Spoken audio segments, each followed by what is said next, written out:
Welcome, Cancer. Thank you for joining me for your monthly forecast for March for the Sun or the Ascendant. The Sun and Mercury begin this month, along with Neptune, in the part of your horoscope that's to do with exploration, to do with ideas and travel.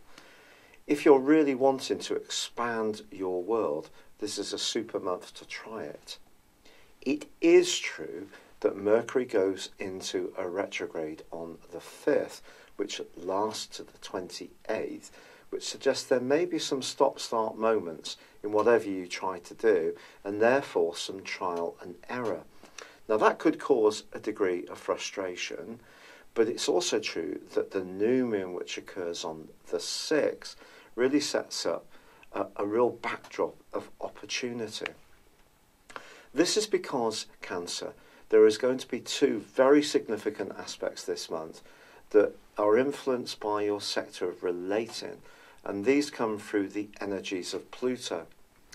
And also, on the 6th, Uranus is going to be moving into a really much more freer and friendlier part of your scope, which is going to give you an appreciation of less usual types of people, activities and interests.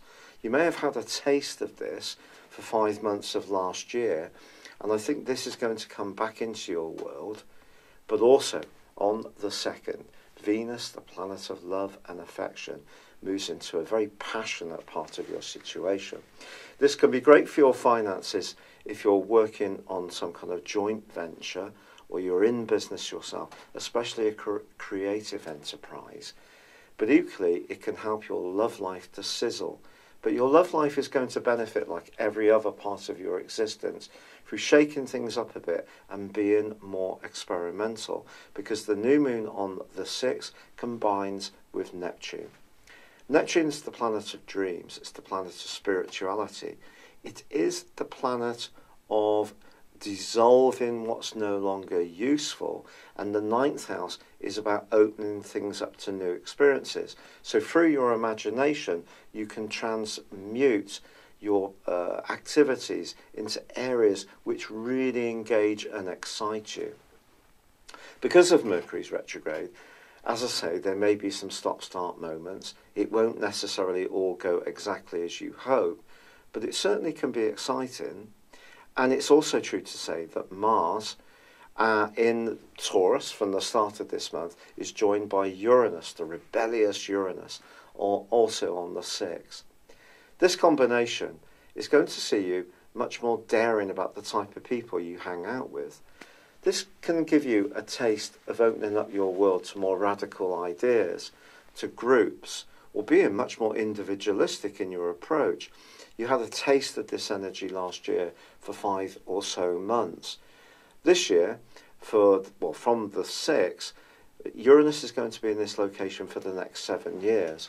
So I think in general, your outlook can go through quite a shake-up in some ways, and that can be a very positive thing. You can free yourself from the friendships which don't really nurture you anymore, but also see yourself attracted to people who really get the ideas, the principles, the idealism that you base your existence upon. But the energy of Pluto in Capricorn is also going to be very important. From the 10th through to the 16th, there's an awesome link between the Sun in Pisces and also Pluto. When these two get together, it can help us to transform things. Pluto is about change. It's not always easy change, and around a relationship, you may be asked to look at things in a new light. Someone who has great wisdom can prove to be something of a spirit guide, or you can read about a new practice or way of being which has a fundamental impact on how you view your interactions with others.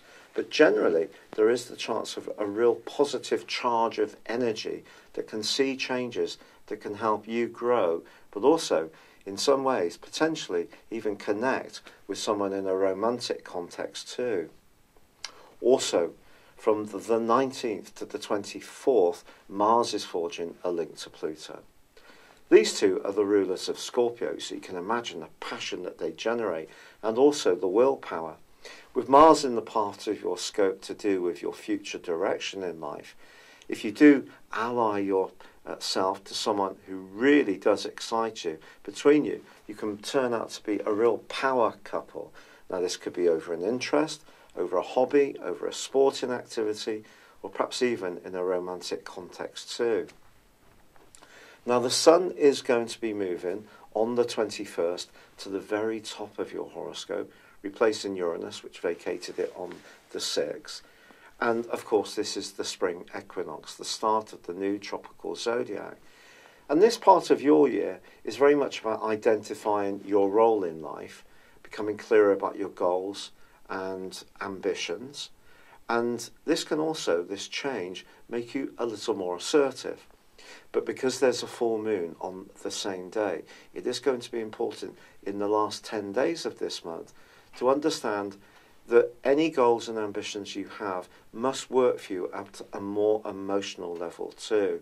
There's no point shooting for the stars if in the process you disrupt the kind of peace, tranquility or security at the root of your life.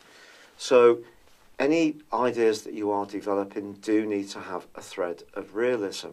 And because Mercury is combining with Neptune also in the last 10 days of this month, and Venus moves into Pisces on the 27th, I think it's true to say that it is going to be vitally important for you that you are listening carefully to things that are being told you, feedback that you're getting, that you're working information back into your consciousness and really realising what can be of use to you at a practical level. Now, if your imagination can be converted into some kind of formal function in the way you link to the wider world, then that's the type of role that you need to be going for, one which really gives you a chance to shine in a more imaginative context.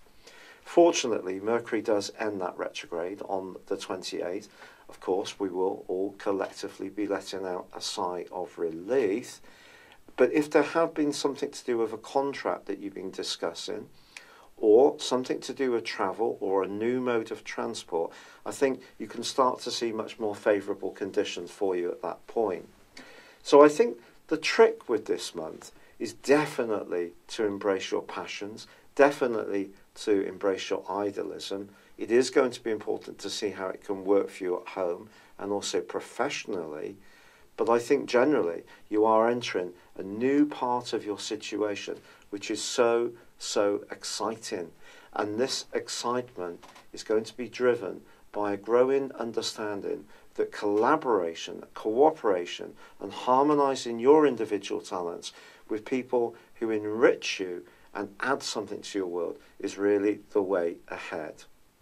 If you've yet to order your 12-month personal horoscope forecast, you can do so with a 30% discount and also get your in-depth character analysis too. Please see the link beneath this video.